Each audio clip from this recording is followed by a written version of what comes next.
Live from the backstretch at historic Saratoga Racecourse, this is Racing Across America with Seth Merrow. Racing Across America is brought to you by Pinnell's Restaurant, a Saratoga tradition since 1922. 284 Jefferson Street, Saratoga, just minutes from the track. And the Clubhouse Racebook, 711 Central Avenue, Albany. When you can't make it to the track, make it to the Clubhouse Racebook. Also brought to you by Wizard Race and Sports.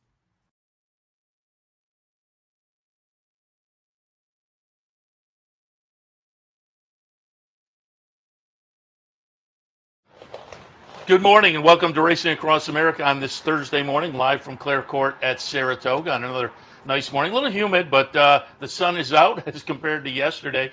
If you looked at my tweets about an hour later than this yesterday morning, it was a torrential downpour. I thought I was going to be trapped in the tent all day long, but then that let up. I went over to the front side. There was another storm about mid-card, rained last night. So we're off the turf today, except for the stakes race. But it's a nice day. I would think things will be helped on drying out. There's a flag across the street, and that is showing a breeze. It's sunny. But again, a little bit of humidity as well. So we'll see how it all plays out today.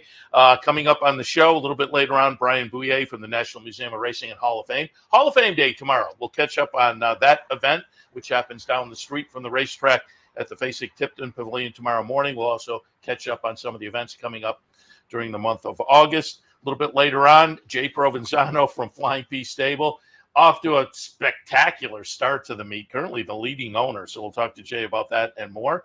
But top of the show, as always on a Thursday, it's the DRF team coming in. And this week it's Mike Welsch. Mike, good morning. Good morning. You typically are out doing the workouts in the morning. And I know turf works are Fridays and Sundays, so that they weren't Correct. affected by the weather. But with the weather yesterday, does that have an effect on the dirt works? Some mornings it does. I mean, this track dries out really well, and if we didn't get that little extra rain last night, probably would have been better off this morning. But between the big storms earlier in the day yesterday and then the rain last night, the track was serviceable. We did have some work. Nobody worked between 5:30 and 7. Then after 7 and 9:30, the track dried out a little bit more. So we probably had about 25 works today. But to answer the question, yes, when we get rain the day before, it really depends on when it ends. Because if it ends, they get a good 12 hours to work this track. It's usually fine the next day, no matter how hard it had rained the day before. But again, that last bit of rain last night probably did them in as far as getting a fast track to work on today. But the track should be fast, no problem at all by first post. Again, I said we'd do a little review and preview. Let's do a little review from last week, and you covered the kind of the fun race. It was fun to see Mike Smith come back to town, and Mike Smith get a nice little stakes victory when he returned to Saratoga. Yeah, I mean, it was hard to believe that was his first win here in about 3 years, and his first stakes win. His first ride here in 3 years, I think it was, and his first stakes win or win of any kind in 5 years. But it's always good to see Mike, good friend, and happy to see him make that trip and make it worthwhile. And like he says, we asked him why he made that long trip for one mount, and he said, when Saffy Joseph calls, you don't ask, you just get on the plane. And an alternative all worked out as he got to the winner's circle. That was fun. I wanted an opinion from Saturday as well, Fierceness. I said to people after I didn't know what to do with him before the race. He's such an enigma. And coming out of the race, I'm not quite sure what to make of it. But it was the good Fierceness on Saturday. Give us your thoughts on the results of the Jim Dandy. I got to admit, he surprised me, especially in the context of the trip that he got. I mean, you could see if he cleared off to an easy lead and cruised around there like he did in the Florida Derby and on the Breeders' Cup. But he had to really work for this one. And, Johnny kind of had him outside. Now he's bringing him back inside so we could see Sierra Leone on the rail. And I got to give him credit. He kept on going. He held him off. I thought Sierra Leone was going to win this race. I just thought as long as he got a clean trip, which he projected to do in the shorter field and breaking from the inside, there was speed up front. Everything seemed to set up for him. But tip of the hat to Fierceness. I just didn't think he would be able to come back with that kind of effort, with that kind of a trip. So Now the question is, will he come back in the Travers? The initial reaction from Todd seemed like no. They wanted to give him way more time off between starts. But now with the news yesterday that Mindframe is now out for the rest of the year. Now, I'm not sure Mindframe was going to the Travers either. So whether that impacts the decision on Fierceness going or not going in the Derby or not, I'm not sure. But after Dave Grenning spoke to Mike Rapoli yesterday, now it seems like at least he is leaning toward maybe running in the Travers. Now, Todd may have the last word depending on how Fierceness trains and as they look ahead to their main goal, which is obviously the Breeders' Cup. Because immediately afterwards in the winner's circle, it was like, hey, onto the Travers. And Todd was like, nah, not so fast.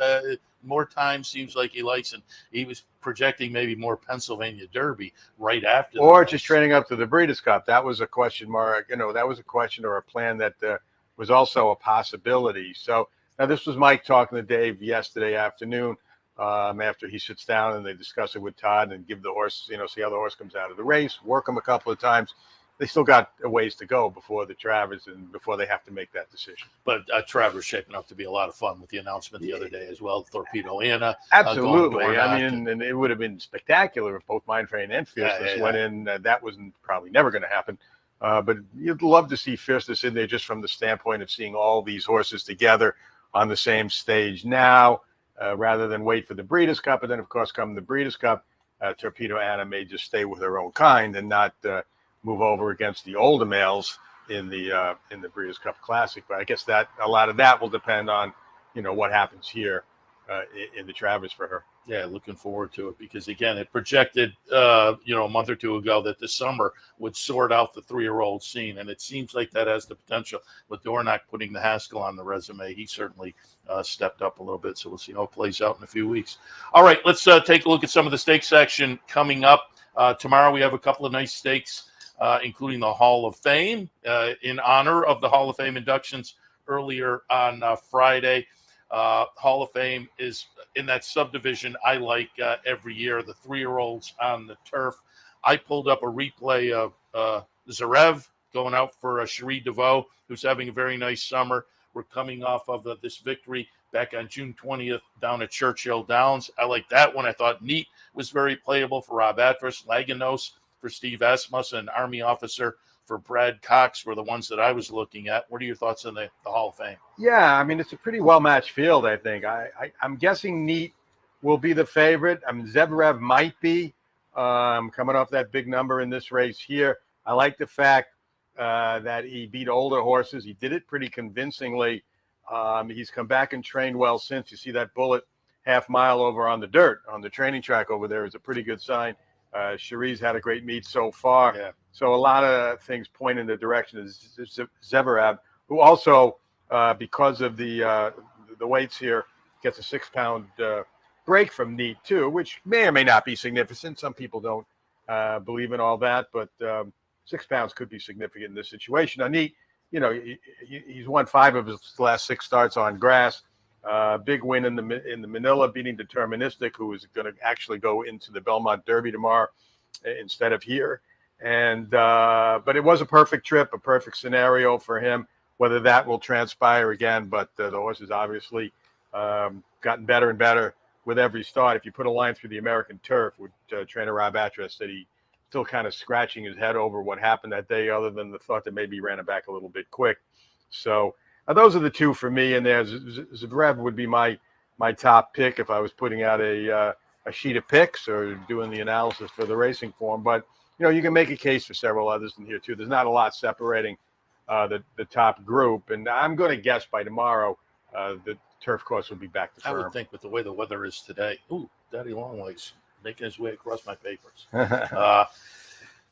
And you mentioned the weights. You're probably in the same boat I am. When I first got into the game, that was something you absolutely looked at. And now I don't think any of it, but 6 pounds is notable. It could be, look, they're very well matched, a whole bunch. If they come down to, it's a nose or a head decision, one might say that was the difference. It's hard to really quantitatively just say what effect each different aspect of the trip and whatever else affects the final outcome.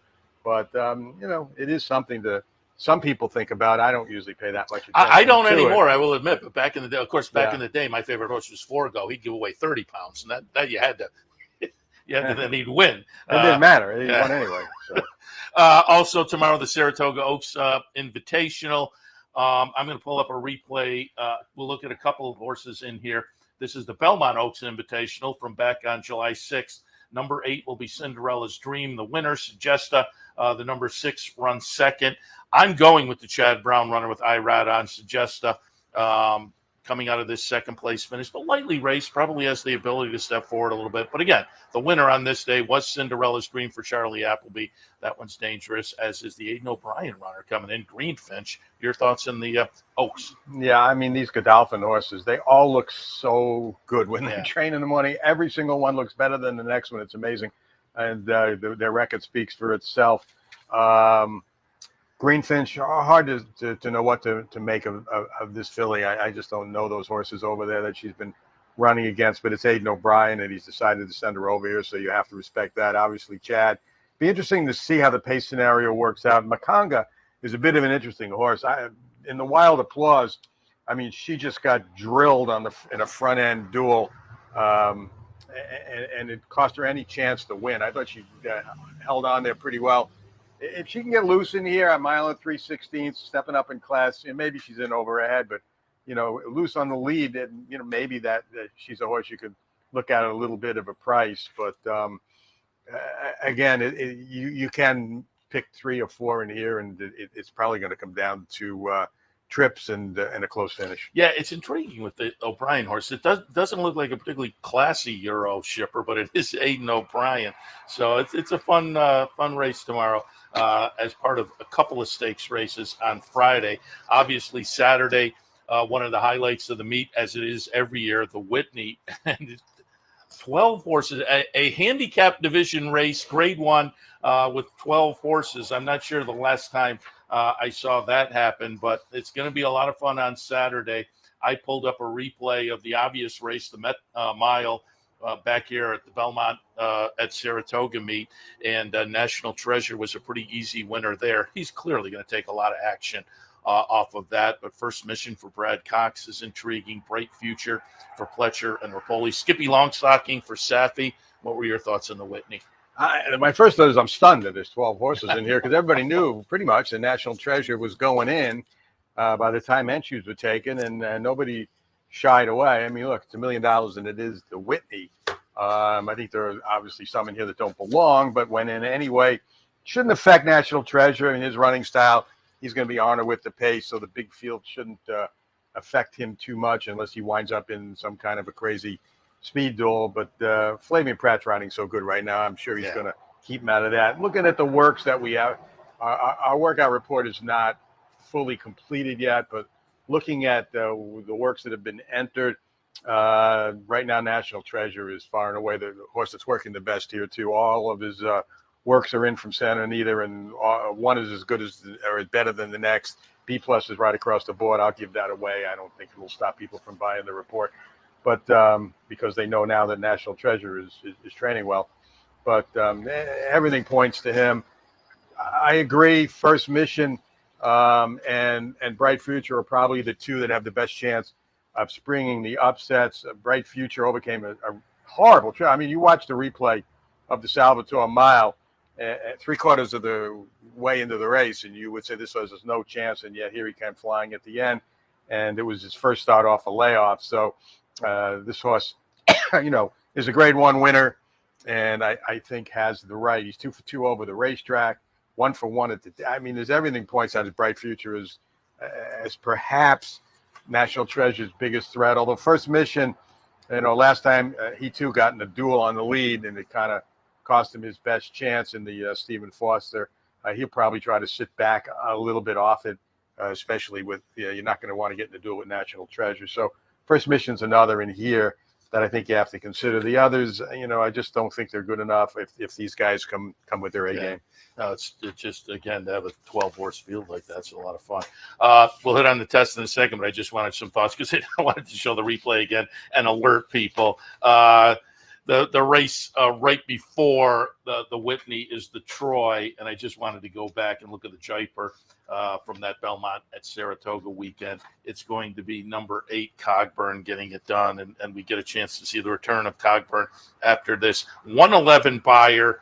5.5 furlongs in 59 plus seconds. This was like a tour de force. I'm just looking forward to seeing if he can come back and put a couple together like this. Yeah, no, it's exciting to have him in here, but I would pay a little attention to Mischief Magic in here. I think this horse, I wish he didn't draw the rail. That puts him in a bad spot. He had the outside last time, post 12 in the Jaipur, and it really never had a chance. I mean, he did not break well. He got shuffled back to the rear of the pack, got hung very, very wide in the stretch, was coming on at the end. He had trained extremely well going into that race. And again, it's Charlie Appleby and Godolphin. And like I said, all these horses seem to be doing well, prepping for this weekend and whatever else they have on their agenda coming up. So the rail draw, though, could be tough for a horse with his running style. But I think, at least if you're looking for someone to maybe complete the exact, if you think Cogburn's unbeatable, if he can get a clear run and get it early enough, maybe he's the one. And again, I'm just looking forward to Cogburn after that big performance. And before we let you go, look at the test. I'll tell the guys in the control room, just skip over. There was a replay in between, but let's go to Ways and Means, who had a nice little race last time, and what you would have to think was a kind of a confidence builder on Belmont Stakes at Saratoga weekend in an allowance event after having tried the Kentucky Oaks. Ran 4th in there. Wasn't a bad performance behind Torpedoiana, but this was a very nice, again, looks like a confidence builder with a 104 buyer. It seems like it's going to go through that one, but bright work for John Ortiz, who started the career so successfully here, including some stakes action at Saratoga as a 2-year-old. Denim Pearls for Brad Cox. What do you see in the test? Well, it's a rematch of the Spinaway. I mean, and I think that's what it's going to come down to. I mean, Bright Work beat Ways and Means last year in the Spinaway. It was only Ways and Means' second race. Bright Work had already had, I think, 3 under her belt coming in, including a big win in the Adirondack. Ways and Means didn't get the cleanest trip in the world, and still it was only a half length different at the wire. Ways and Means got injured in the race. It was off for a long time. Took her a while to find her way. But that race last week, not only a confidence builder. I mean, I know there was nothing behind her, and even Chad will admit there were not much behind her competition-wise. She was running against the clock, and that was very successful. She got 104 buyer. I don't think turning back to 7/8 is a problem by any means. The only real issue for her in here might be the pace scenario. She's going to want to come from off it. There's not a lot of speed in here. Bright Work, if she comes away running, is probably going to get her loose on the lead. She's been off a long time, but she's working terrific. That gate work, that 5/8 gate work on July 21st, Johnny V was up on her, and she went out a whole mile. I mean, she is as fit as can be coming into the race. I talked to Trader John Ortiz this morning. He said, I just, she's ready to run now, so I'm just going to take a shot. I know it's tough coming back in a grade 1 off whatever month layoff it is, and to go back up against Ways and Means, who he knows is very, very good and has the edge now of having 2 races under her belt, or 3 races under her belt, where Bright Work is the one with maybe the less conditioning from a race standpoint. I think it's going to come down to those two. I think Ways and Means is going to win it if she can just keep within hailing distance of Bright Work. But if Bright Work does get loose and Johnny B does his magic, like he sort of did with Fierceness, it should be a great race, and I'm really looking forward to it. But I know Brad Cox has a couple of good fillies in here, but I just think these two kind of stick out in this field, and I'm looking forward to it, and then to see where these fillies go further down the road. I asked John Ortiz, is 7/8 where she's going to stay? Or would you might even think of turning her back, stretching her back around 2 turns, even though her 2-turn races weren't good? And he's leaving that in the air. I mean, he said, I think I did too much with her last year, and it showed in the Breeders' Cup juvenile fillies. So, but he's got to get through this one first before any decisions are made in that regard. Kind of one of my favorite races. Yeah, it always is a great race. Mike, again, whenever you're in here, you or Dave Grendig, we like to tout the workout report. You've alluded to it a couple of times already. Great tool to add to your toolbox. It'll give you some info that other folks don't have. And again, you grade the workouts. There's always a few sentences on the workouts. If horses are working, Read the report. That is the one that to me is significant when it's noted horses working with other horses. Particularly, you get a 2-year-old that works with an experienced horse and does very well. We try to put that in, and also sometimes you can get a sense from the comments. The grades are subjective. Two people could watch the same work, and two people that know what they're watching, you might not be more than a half a grade off. But a B to a B plus, a B minus to a B, it's a little subtle there. But if you read the report and how it's worded, sometimes the nuances there kind of give you an idea how much we like the work or don't like the work. The report tomorrow is going to be monstrous. I've done the first 6 races, not even halfway through. There's 2 maiden races, the 5th and the 6th. It took me over an hour or maybe an hour and a half just to load the reports I had, and that doesn't include what Donald Harris has on the training track. Dave Grenning fills in. So it's going to be a huge file. Hopefully we can get it out tomorrow early enough for people to get a good jump on handicapping. 13 races too. Yeah. Again, it takes a long time to get all those works loaded in the system. That's the hardest part about it. Watching the works is the easy part. Loading them in and writing the comments, it takes a long time. Yeah, and again, highly touted to add that tool to your toolbox, drf.com. Mike, appreciate the visit. Always, anytime. All right, we'll take a break. In the green room, it's Brien Bouyea from the National Museum of Racing. It's Hall of Fame Day tomorrow. We'll talk about that and more right after this. A little bit later on, Jay Provenzano from Flying P, currently the leading owner at the meet. He's off to a great start. All of that right after this.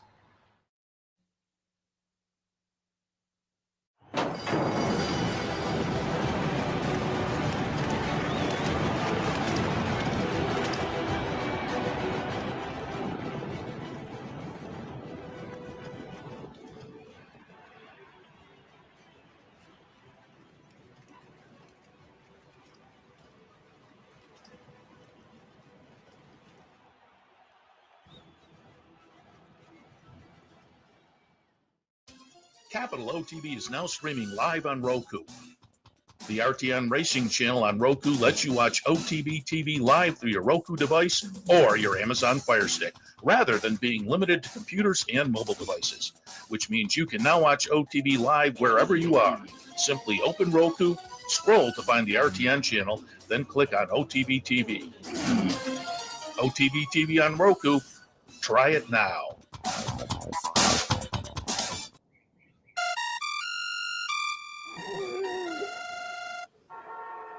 Come on. I want sales reports on my desk by Monday. Whoops. My bad. Love racing? RTN brings you every live simulcast on your home television, plus live video streaming and race replays on your PC and mobile devices. To order, visit rtn.tv. RTN, a breed apart.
Welcome back to Racing Across America. As promised before the break, hey, it's Hall of Fame Day tomorrow, so why not reach out? National Museum of Racing Hall of Fame Communications Director Brien Bouyea. Brien, good morning. Good morning, Seth. Thanks for having me. Happy to have you on board. And we had you in here to kind of update the summer events. Belmont, bonus Saratoga, I like to call it. Exactly. And I think I mentioned this then, but for anybody who wasn't watching, it was a lot of fun when I was down in the studio this winter.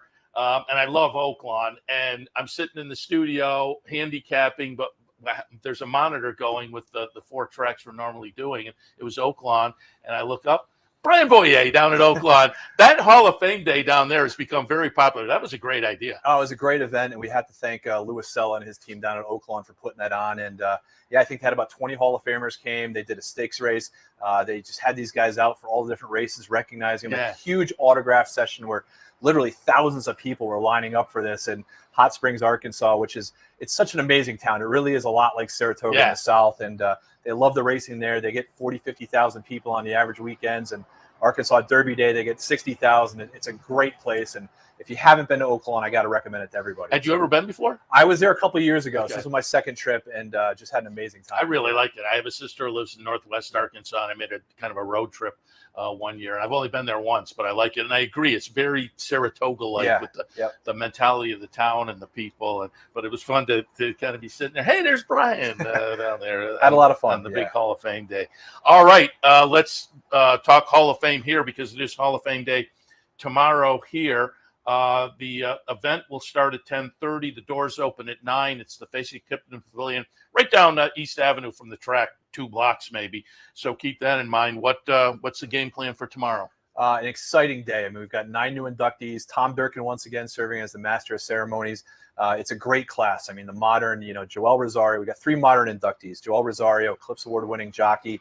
And we've got 2 Horse of the Year candidates, 2 Horse of the Year winners going in, Gunrunner and Justify, the 13th Triple Crown winner. So those are 2 of the best of the century that we've seen so far. But on top of them, we've got 3 historic review inductees. We've got Aristides, who won the first Kentucky Derby winner, Lake Comp, the only horse ever to beat Lexington, and Abe Hawkins, who was a pioneering jockey in the pre- and post-Civil War eras.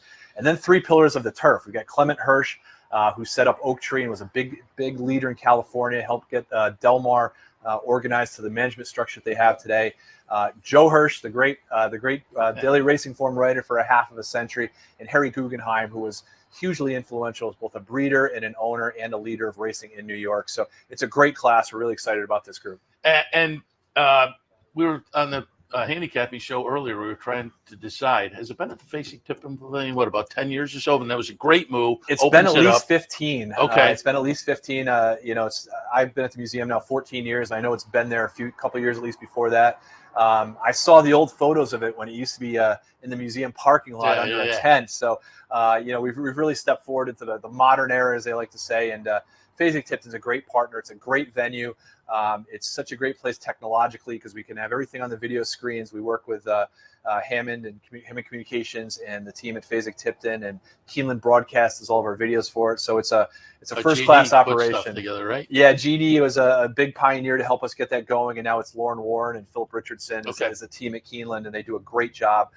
They make us look good. They really do a great job. And again, doors open at 9. It's usually standing room only. And then again, it's on the TVs in the back. If you can't get in, you can go to the backyard. If you can't make it inside, throughout the facility, they have all the TVs throughout the sales grounds.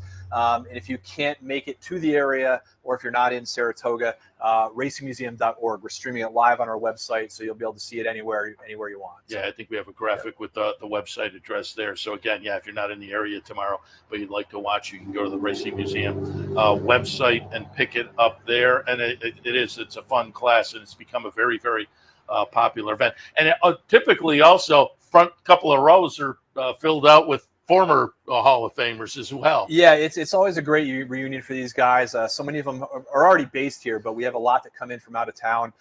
We're expecting probably about 20 Hall of Fame members to be in attendance at the ceremony, along with the new inductees. And Bob Baffert's coming in for Justify. He's going to be here, so we're excited to see him.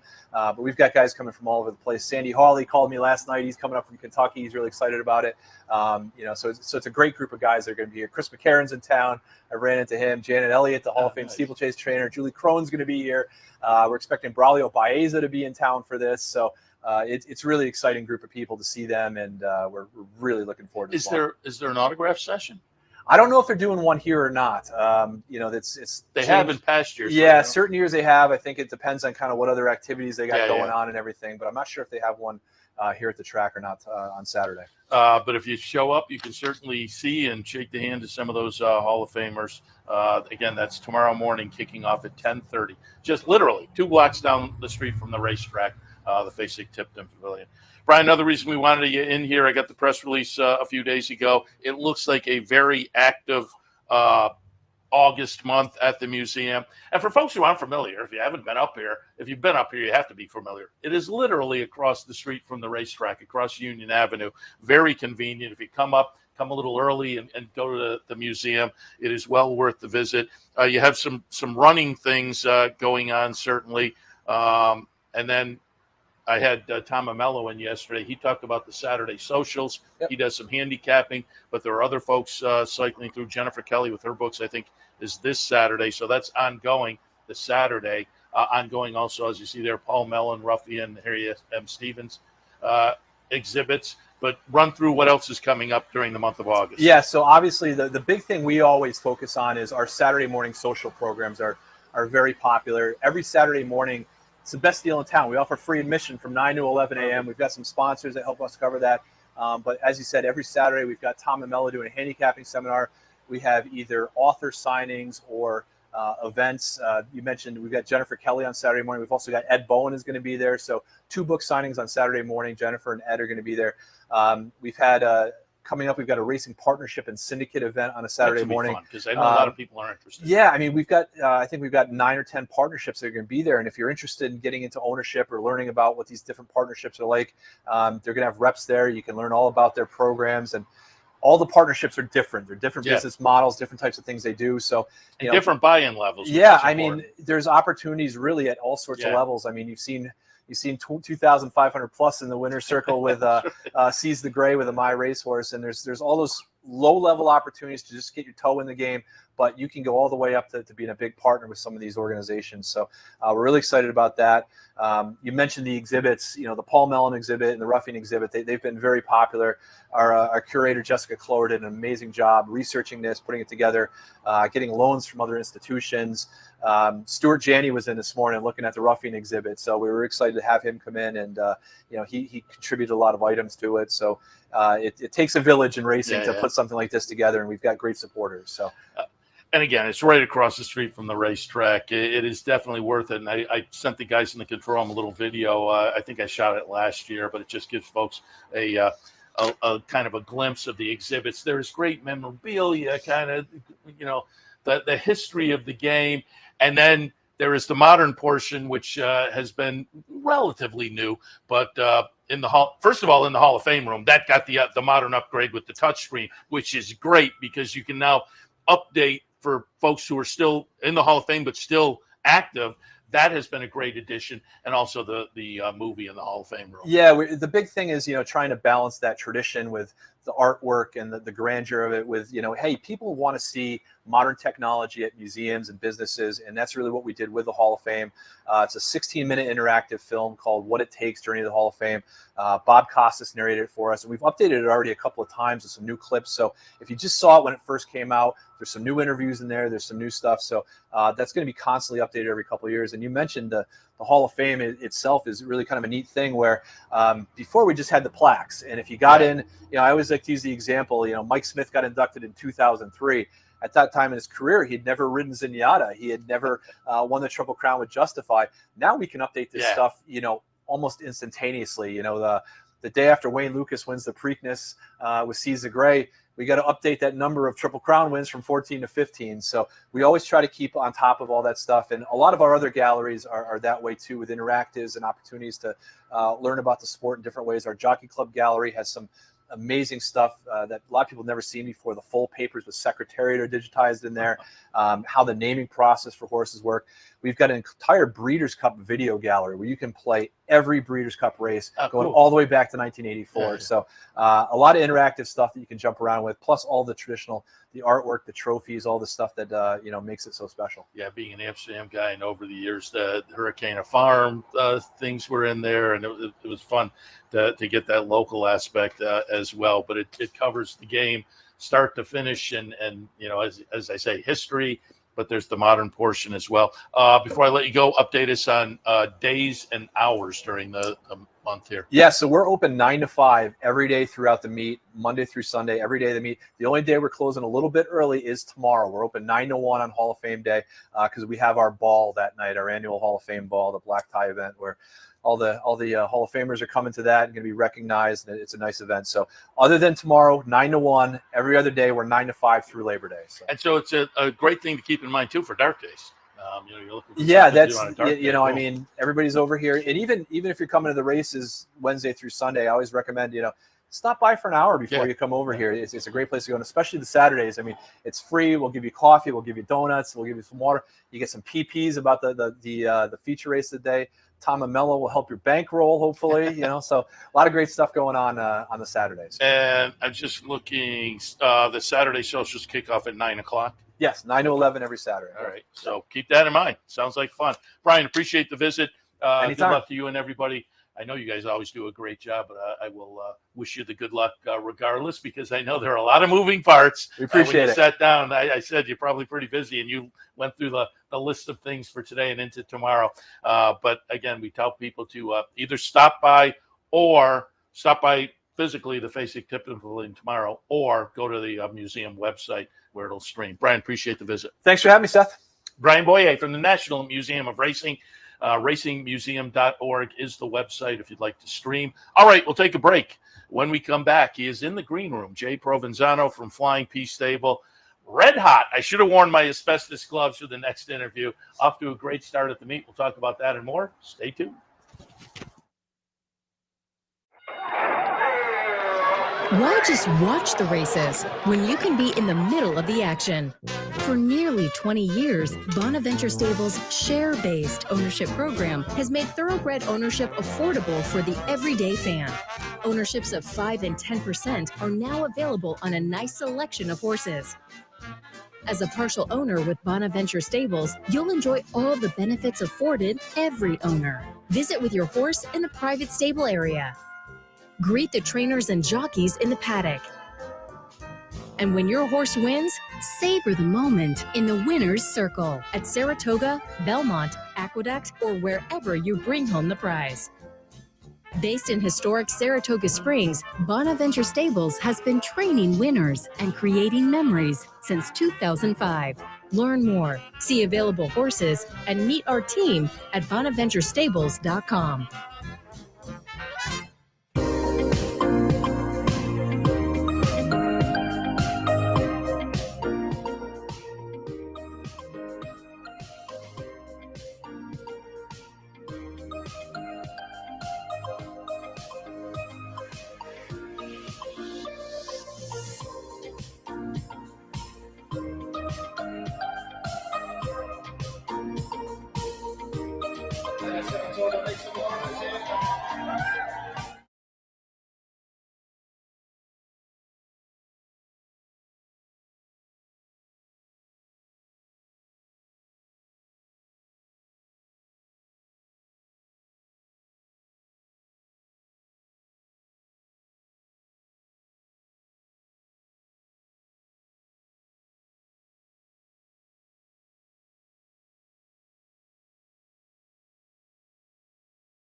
Welcome back to Racing Across America. As promised before the break, I said I should wear my asbestos gloves. Can't get off to a hotter start than Flying P, and we have the main man, Flying P Stables, Jay Provenzano, joining us. I said to Jay early in the meet, we'll get you over again this year to talk, and I'm glad we waited a little bit because now we have plenty to talk about. Jay, you have to be over the moon the start of the meet. I pulled up the Equibase stats. You're at the top of the leaderboard. Seth, you just can't even script what's going on right now. It is it's been a remarkable start. We had a plan coming in. We tried to really fill the barn up as much as possible, claiming in Kentucky, Keeneland, some horses we were able to claim that were good and not have to lose, an Oaklawn. So, I mean, I think me and Mike started out with probably Mike Maker. We started out with like a dozen horses, and I think by the time we were done claiming, we had about 25 on the list. So I knew we were going to have a little bit of an arsenal. I was finding it very difficult to claim up here. It was just the same bunch. And I think we did a real good job filling up the spots that we were going to need to make a lot of these races, So you kind of have a similar mindset when I have trainers in here. A lot of times they'll say, what was your feeling coming into the meet? And some of them were like, we ran out of conditions, so we weren't sure what we were going to have. And some of them feel like, man, we came loaded. And as an owner, you kind of had the same kind of a thought process. Well, my thought process is it's pretty simple. I really don't like to do things under 40,000. Because if I make a mistake, say I claim a 10 or a 12.5, the mistake is you're going out of town with them. If I, claim a horse for 40, and at the end of like 30 days when they through the program and everything, we can make a real good determination on where we need to place that horse. So it gives me some wiggle room, let's call it. Yeah. Let's take a look, because last week, 4 wins up at Saratoga in a week. That's a nice week at Saratoga. And let's kind of go through some of those. We'll pull up the replay from Game Warden just the other day. Game Warden here is going to be the number 10 horse. Second off the claim, Norm Cassidy trained. She claimed down at Churchill, had a race down at Churchill. Churchill shippers have been doing all right at this meet, and you're easy to pick out with the nice pink silks. Talk a little bit about coming in for Churchill with Game Warden. So I went down to Churchill. It was really funny. I was running 5 down there in a 4-day span, and we won 3 races, and this was one of the races, Game Warden, that we didn't win. But Norm told me, he needed a race. We couldn't get the race that we wanted. I just need to get some, good conditioning in him. Norm actually won the race with another horse of his or whatever, but it wasn't disappointing because we knew exactly the condition and we knew exactly what he wanted. He wanted more ground.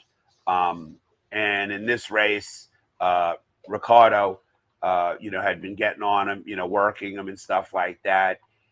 He kept telling me, boss, he's doing really good, really good. We watched him training. He was really training great up into the race. I felt very confident that day. He broke. He sat third. We were in the middle of the track. He couldn't get him in trouble from out there. Turning for home, he had all the conditioning he needed to just kick on and go. I think he ended up with a 91 buyer from the race. It makes sense. Yeah. And me and Norm were talking after the race. It was actually our first win together. And Norm's hoping that he could even train a little further. I want to see the mile in the 8th, but Norm thinks we could maybe hopefully make a marathon horse out of him, which is something that's really dear to me. With Lone Rock. Yeah. Right now, I wouldn't want to face the competition because that horse there is a gorilla. Yeah. Next. Yeah. So, but we'll see. We have the next spot picked out. It should be the 1X allowance. Something up here. Yeah, it's on the 17th, which gives us a little over 3 weeks. Yeah. And it's a mile and an 1/8, so we're going to stretch a little further that day, and we'll go from there with him. For folks who don't remember Lone Rock at marathons, he was the monster in the marathon division when he was running. He was. I'm pretty happy though that I never had to face next. Another one we'll take a look at here. This one goes back to the 26th. Again, last week. We're going to take a look at Surveillance, getting it done.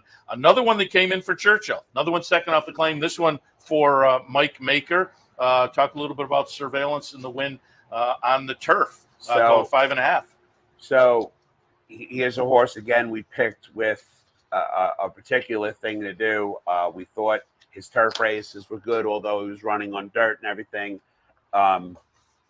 Jose gave him a perfect ride. You know, he kept him covered. He tipped out when he needed to tip out, and he just exploded. What was the discussion process? I'm interested in. Are you an active participant in that? Because you look down the page. Most of the races on the page were dirt. Now he did have some turf starts, but again, the last 8 starts or so had been on the dirt. So what was the discussion process to try the turf again? Well, especially with that one, I think he just got beat, not by much on the dirt the time before. Yeah. You know, it's been funny. I've come up with a couple nicknames for Mike, Magic Mike, or Maker the Magician. He's just unbelievable at determining if that horse will fit moving over to the turf. I mean, we had one before that one had I forgot the horse's name really quick. I want to say I can't remember the horse's name, but he won up here, and Jose rode him.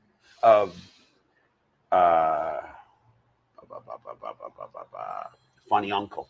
Oh, I got a replay coming up with that too. Funny Uncle. Here's a horse that made one start on the turf. It was his very first start. Never touched the turf after that. And it was funny because Jose comes to the paddock and he goes, turf? And I just looked at him. I said, Magic Mike. And that was it. Jose turned around, got on him. And I think the last 8th was one of the fastest 1/8 of a mile I've seen, in a long time. I mean, he just literally exploded. That's his forte, is trying something different, and we've been very successful in the short period of time, experimenting. The process is me and Mike will discuss claims earlier in the week when the PPs come out, and we'll go from there. We'll say, watch this horse in Kentucky Downs. He got in a little trouble or whatever, and then they got away from the turf because they just thought he's not a turf horse. But Mike's big looking at the pedigrees and stuff like that, and look, I don't question him. He's made me a believer, 2 times here where I'm like, we just ran so great on the dirt, But yeah, like I say, you nailed that one. Again, going back to the big week last week, Echo and Eternity. This was the 1.5 turn mile coming out of the chute. Echo and Eternity is going to be the number 3 horse here. This is a state bred. You play a lot in the state bred program? I do. I as much as possible. I have about 9 brood mares now. I've been breeding now for quite some time. We've been going to some good horses. We got Justifies. We got good Magics and stuff coming out. Vacomas. I love the New York bred program. I'm a New Yorker. I call it clipping coupons when you get this magic check that comes to you in the mail. So with Echo was pretty special. She's had her issues and stuff. She was a 3/4 to a nice filly that I had for a long time called Ice Princess. I kind of like to stay within the family sometimes. And I did. We won a race going like 6.5 was her maiden. I think she broke 6.5 or 7 or whatever. And we just know that she wanted longer. We keep trying to get her longer. We took a shot going long on the grass. Didn't work out. Bruce Levine did a great job with her. Javi gave her a picture perfect ride that day. She's not the kind of filly that wants to be out in the open. She likes to be covered. When she was covered, she was in the bridle the whole time. And then, Javi, said he could have stayed on the rail. He made a decision to go outside because she's such a large filly. Yeah. He goes, I didn't want to get her where she gets timid or whatever. And he tipped her out, and, he grinded down with every ounce of energy he had that day. He gave a great ride. I like Bruce Levine for that one. Another one we looked at was Norm Cassidy. Another one was Mike Maker. I like that you spread around a little bit. How do you decide where to place your horses? Well, Bruce does such a great job with my babies. Bruce generally gets most of my babies, although Mel Giddings yesterday ran a firster for me.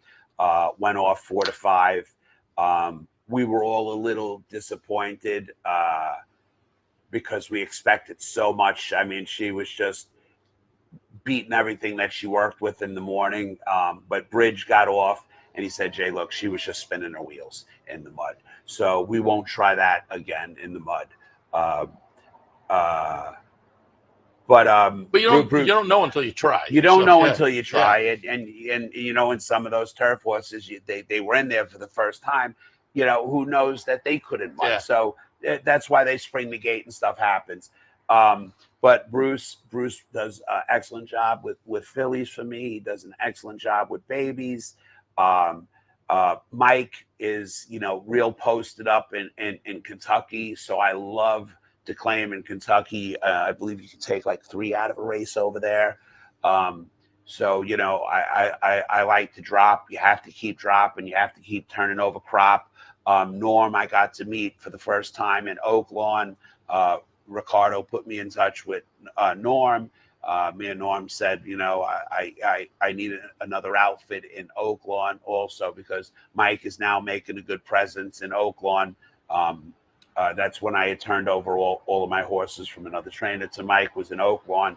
So Mike liked Oak Lawn. The money's really good in Oak Lawn in Kentucky. So I do a lot of my claiming down there. So that's why I have, like, you know, 2 trainers there. They changed the rules a little bit, but it used to be nuclear claiming down at Oak Lawn. Yeah.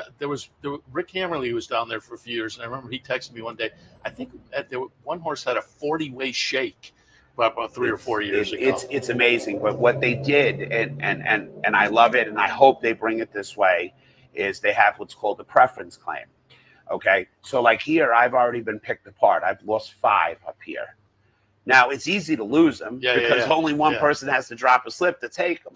But and the thing with the preference claim, and the thing that makes it really good is if a person's going to lose a horse, they get what's called the preference claim. And if there's 15 people in it and they haven't lost a horse, and say 10 of them haven't lost a horse and 5 did, we can check that preference claim. Now it's only a shake against 5 instead of 15. Oh. And it also makes the person not too scared to put a horse in a wrong spot. It allows them to put them where they belong sometimes. Yeah. So I hope we expand our minds and take a look at some of the good things that are happening on the other tracks, like that preference claim. Because I've heard the same thing from other people, trainers and owners up here. I lost like 4, and I put in for the claims, but I'm in against 6 people, and we haven't gotten any. I bring 25 to 30 new faces every year here, and I get picked apart because it's the new face. Yeah. You know, like I told you, the reason it's hard for me to claim in New York is it's the same thing. You know, the new face people want. But, you know, if you make it so that the person has... if you didn't lose a horse, well, you know what? These people that lost a horse should have a little bit more. It makes it better. I knew they played around with the rules a little bit. Yeah. Wanted to show one more from last week. The aforementioned funny uncle. I texted my sister. I said, I'm going to have to play a little hunch bet here because I kind of think to your kids I'm a funny uncle. And so I wound up making a little money here myself. Funny uncle's going to be the number 7 horse. We're going 1 mile and a 16th. On the turf. Talk a little bit about the victory here. So I think that was the second one on the day that day. I think Echo You're right. had You're won, absolutely right. Echo had won early. Was the third and race. look at him explode. That's But you know, another one I got picked apart and claimed. You know, it's the game. But we're putting them where they belong. This was the horse, like I told you, that had been on it the first time and never been on it again. Yeah. This was the one where Jose came to the paddock and was like, turf. And I'm like, yeah, Mike, you know. So. Yeah, it has the one. If you look at the PPs, it has the one try in the turf, and it's not even on the page. No, so it gets a little overlooked there. It was his very first start at Maiden. So for us, me and Mike, we looked at it as, excuse it, green, first time, who knows? But you looked at his foot. I mean, it was as flat as could be. he screamed turf when you looked at him. And I assume he comes back at the and meet. what a turn of foot he had down the lane. Well, as you say, in a new barn, but I would assume we'll see Funny Uncle later in the meet as well and see how that one turns out. They claim down at Churchill, and again, Churchill runners have been doing well so far at the meet, so that was a clever move to kind of go down to Kentucky, pick some up, and head up here. Yeah. You mentioned the breeding program. I just wanted to reiterate on that because I talk about it a lot when we get New York-based breeders and owners in here. I don't think a lot of people realize out there, if you breed a horse in New York, even if you no longer own it, you're rooting for it because you get a check if they hit the winner's circuit. Like I tell my best friend, one of my best friends, Roddy Valente, all the time, he has that sire, Bustin' Stones. And I tell him, we got to name a horse clipping coupons because that's all you're sitting home doing is clipping these coupons. Every time one of them stones runs, it's like, it's the greatest feeling in the world. I mean, you didn't run, you didn't spend no expense on it, and here comes an income of a few $1,000s that you didn't expect, I've talked to Roddy about that before as well. It's a nice bonus in the New York bred program. Wanted to talk the future as well because coming up on the weekend, it's Kentucky Downs preview weekend down at Ellis Park, and you will have one entered on Saturday in the Kentucky Downs Mint Millions Turf Mile preview. You have Touch Revenge. I pulled up a replay going back to June 28th. Touch Revenge is going to be the number 1 horse. What are your expectations on Ellis on Saturday? So I love this horse. This horse is super special to me. I had been watching this horse for 2 years, and in my eyes, which I hate to say the word mismanaged, but just running in just long, short dirt, turf. And I said, if we could just figure out what his niche is, this horse could be anything. And like I said, I saw him in one day. He was in, and then he got scratched behind the gate. Then he got in again. And I told Maker, he's in. My horse is in. And down at Oaklawn. Yes. And I remember him calling me, goes 2-way. I said, oh, no. And all of a sudden, he calls me back 30 seconds later. We got him. And it was one of the happiest claims that I got because literally he was on my radar for 2 years. He is, I think, exactly to a mile, and that's it, and not a step further, because I think, again, Ricky rides him. Ricky rode him the time before. He looked like he was a winner turning for home. He opens up 3.5. And, it's not that he slowed down. He just didn't have the kick on. And at the mile, as you can see in that last clip, he held on by the skin of his teeth. Me and my wife were there. That was one of the days that we were running all those horses down in Kentucky. And for me, it was an exciting feeling because when you're right about you made something, the right call. When you're right about something, because 80% of the time in this game, you're wrong. Or 80% of the time in this game, you're a loser. And it's you got to wonder why you play this game. Because at 20%, I think it under just my stable name yesterday was my 100th start on just mine without partnerships. And I think I have 21 wins. So I'm a 21% winner. And in this sport, you're doing fantastic. In any other sport, if you're not north of 500, you're in trouble. So you got to question why we do this game. But if people watch me in the stands or anywhere else, everybody will say, I've never seen somebody enjoy the game as much as you enjoy the game. And I do. We've had you in here before, so you've answered it before. But for folks who maybe aren't familiar, how did you get into the game? That was simple. Born into the game. My father was a rider. He was down on the South circuits like Laurel, Pimlico, Timonium, Bowie, Marlboro, Charlestown, a lot of the bull ring type of tracks or whatever. I grew up on the backside of a horse, rode until I was about like 14 or whatever. It's funny because I show people pictures and they're like, you guys didn't even have vests and stuff like that.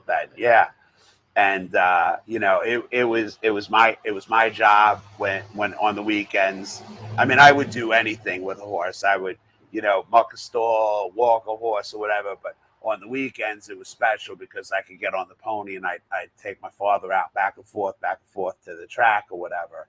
And I thought at one point I would ride, and then at 14 I just grew, and that was history. But I was born into the game, which explains just talking here, you're kind of intimately involved. A horse like Touch Revenge, you said you followed for a long time.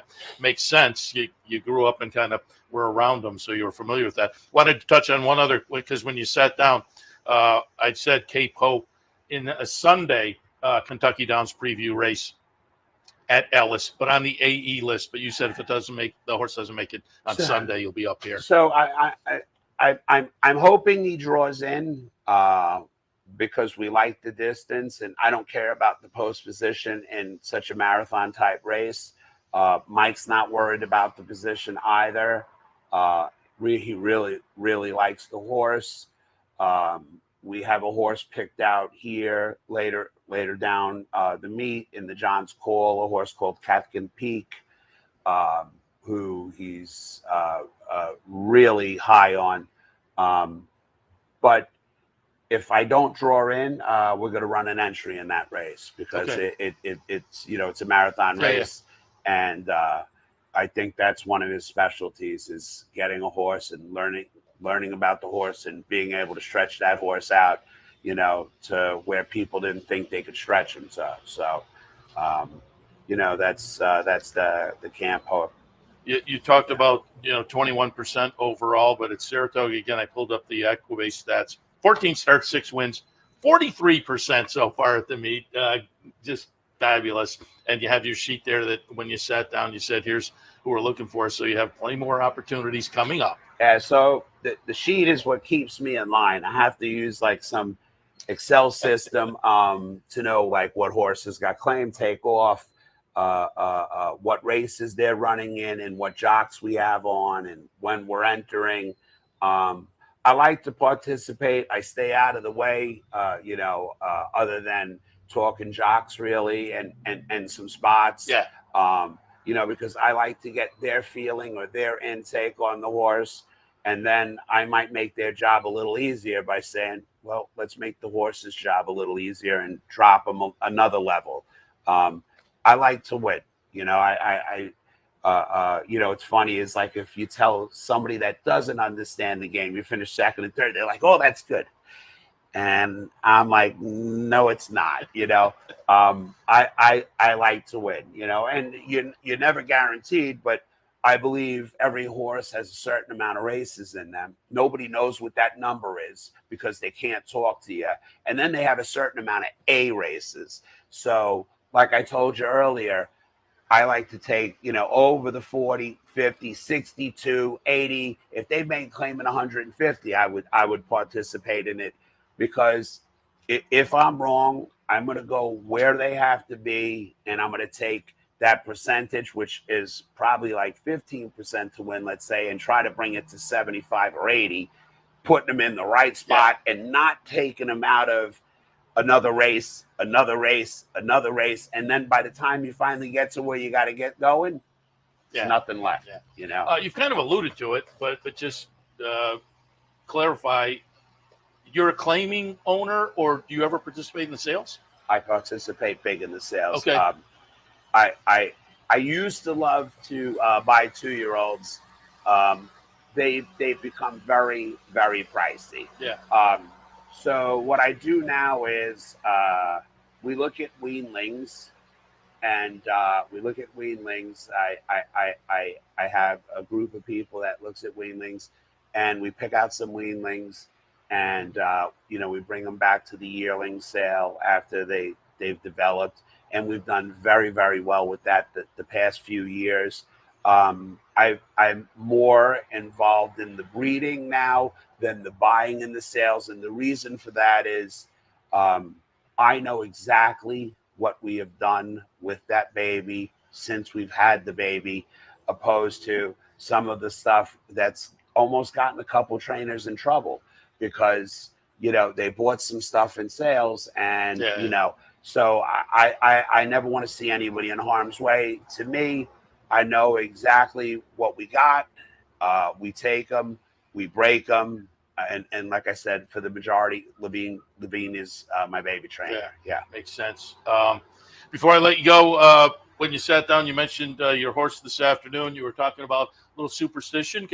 Certainly as a handicapper, I have the whole thing of if I'm standing in a place at the beginning of the day and I win a race, I tend to go back to the same spot all the time. But you talked a little bit about wife's birthday, and you have on Esprit in the 7th race today, so maybe a little birthday superstition on that one? Well, maybe not so much birthday superstition, but there's been a real funny superstition going around about me and my wife. Rajiv made a joke after I had made a comment. So the first 2 wins of the meet, she was here, but she had happened to go home before the horses won because we had a dog that we brought up here that lost a partner after 10 years. So she was very mindful of not leaving her alone. So she kept looking, and every time she left, we won. So there was a horse that ran, Stop Giggling. Now I had named it after my wife because my wife, when we go out, if we have a couple cocktails, once she gets past 2, if she goes for 3, she giggles like you are right now. And I will constantly stop giggling. And I said, that'd be a great name. So she ends up missing that race or whatever.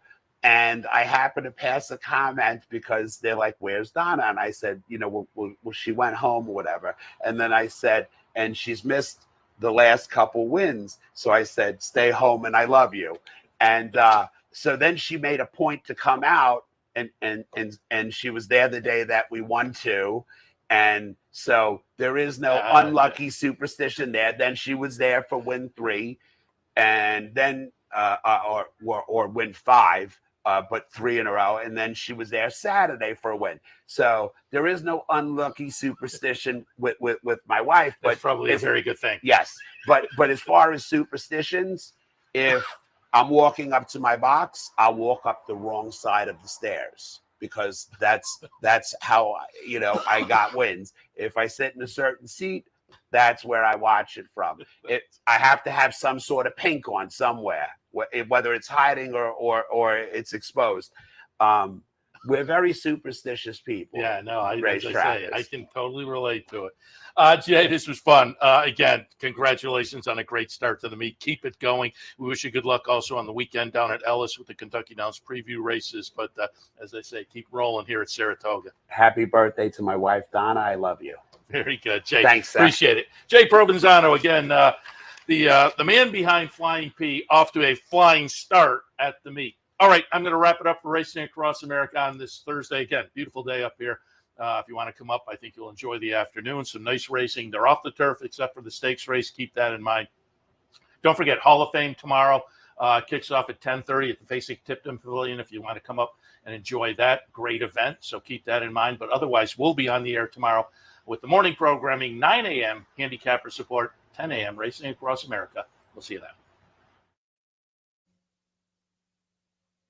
Turn your love of racing into savings with equine discounts through the NTRA. Purchase through equine discounts and receive great savings on well-known brands like John Deere, Sherwin-Williams, Big Ass Fans, Farmers Insurance, and Office Depot. Join thousands of other equine members and support companies that give back to the sport we all love. Call 866-678-4289 or visit equinediscounts.com to start saving today.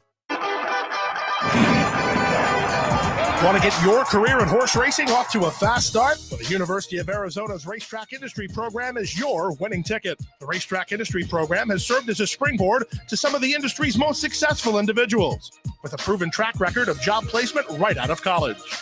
If you want to earn a degree in the exciting horse racing industry, the Racetrack Industry Program can put you in the winner's circle.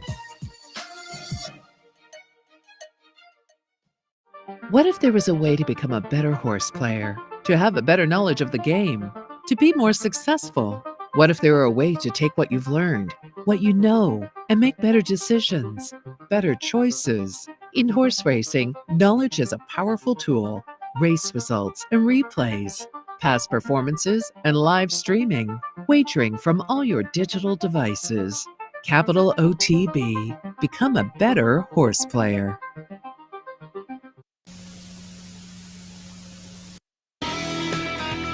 You've been watching Racing Across America. Racing Across America has been brought to you by Pinnell's Restaurant, a Saratoga tradition since 1922. 284 Jefferson Street, Saratoga, just minutes from the track. And the Clubhouse Racebook, 711 Central Avenue, Albany. When you can't make it to the track, make it to the Clubhouse Racebook. Also brought to you by Wizard Race and Sports.